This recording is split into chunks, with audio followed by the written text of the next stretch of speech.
Hello everyone, welcome back to my channel. তো রবীন্দ্র জয়ন্তীর মতন dress up করে চুল বেঁধে আমি রেডি হয়ে চলে এসেছি। মেকআপ লুক তোমাদের সাথে শেয়ার করব। কাল রবীন্দ্র জয়ন্তী, অনেক কচিকাচারা খুব সুন্দর করে নাচ করবে, গান করবে। এই মেকআপ লুকটা তাদের জন্যে।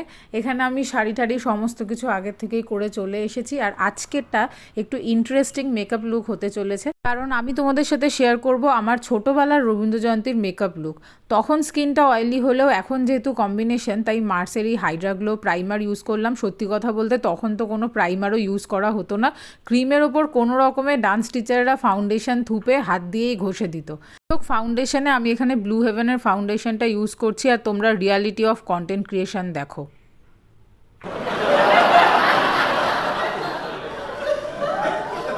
বারবার নিচে তাকাচ্ছিলাম কারণ কাঁচা জামা কাপড়গুলো ওদিকে রাখা ছিল।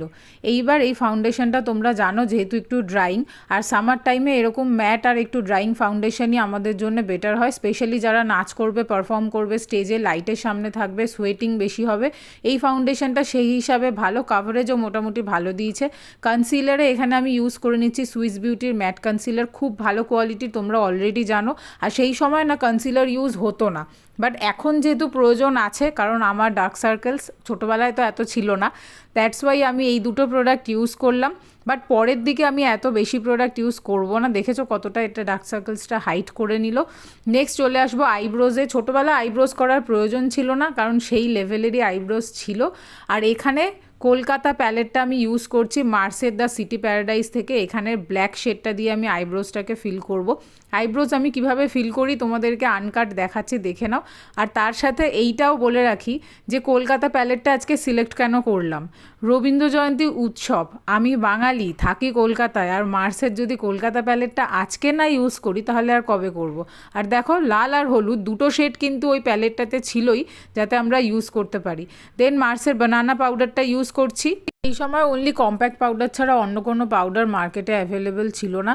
এখন আমাদের সময় উই হ্যাভ বানানা পাউডার, যেটা ডেফিনেটলি গরমকালে ইউজ করা উচিত, যাতে আমাদের মেকআপটা কিছুক্ষণ স্টে করতে পারে, সোয়েট প্রুফ হয়।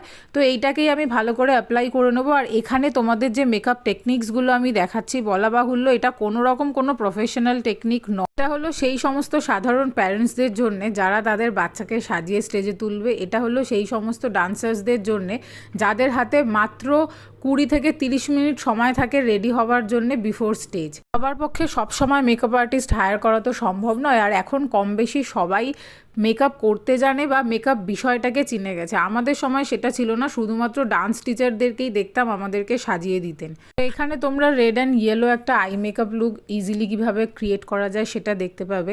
আর তার সাথে সাথে বলে রাখি, যারা স্টেজ পারফর্ম করে, এছাড়া বিভিন্ন রকমভাবে ইন্ডিয়ান বা ওয়েস্টার্ন নৃত্যকলার সঙ্গে জড়িত, তাদের কিন্তু মেকআপ অন্য রকমের হয়। এগুলো কিন্তু কোনো ব্রাইডাল মেকআপ বা আমরা ডেইলি বেসিসে যেরকম মেকআপ করি সেটা না। জানি দেখে তোমাদের খুব লাউড লাগছে, বাট ছোটোবেলা আমাকে এইভাবেই সাজানো হতো।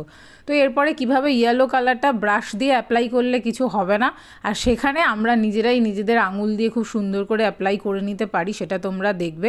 আর সূর্য মামাও লাইটিং নিয়ে আমার সাথে খেলছিল। এরপরে আমি ব্লাশ অ্যাপ্লাই করে নেবো ভরে ভরে, কারণ তখন এই ব্লাশটা অ্যাপ্লিকেশনের ব্যাপার ছিল। যেহেতু সেই সময় কোনো রকম কন্ট্রোলিং বা হাইলাইটার ইউজ হতো না, তাই আমি করিনি। তো যেটা বলছিলাম, ডান্সের ক্ষেত্রে যে ধরনের লাউড মেকআপ প্রয়োজন হয়, কারণ অন স্টেজ ওই জিনিসগুলো দূর থেকে দেখা যায়, সেটা কিন্তু পার্সোনাল লাইফে কখনোই দরকার হয় না। আমার কাজ হলো একজন পার্সোনালিটি ডেভেলপমেন্ট ট্রেনারের, তো সেই উদ্দেশ্যে আমি এই ছোটো ছোটো টিপসগুলো আমার ভিডিওতে দিয়ে থাকি।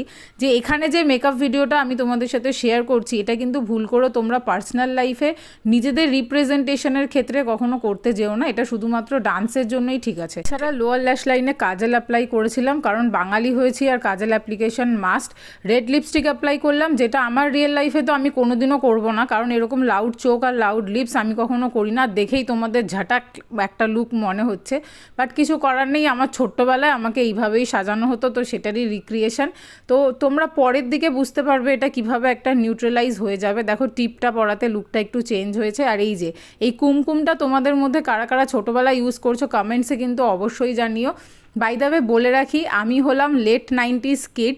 তো আমি 2000 সাল থেকে স্টেজে নাচ গান আবৃত্তি এরকম ছোট ছোট জিনিস স্কুলে পাড়ায় পারফর্ম করেছি, আর সেই এক্সপিরিয়েন্সগুলো থেকেই এই ধরনের লুক বা সাজ। তোমরা কারা কারা এরকম এক্সপিরিয়েন্স করেছো জানিও। আর এই যে জুয়েলারি কমপ্লিট করে আমি লুকটা কমপ্লিট করে চলে এসেছি। ছোটোবেলায় পরতাম আসল ফুলের মালা মাথায়, খোপায় আর হাতে, আর এখন সেটা আর আসল নেই, সময়ের সাথে সাথে সবই এখন নকল হয়ে গেছে।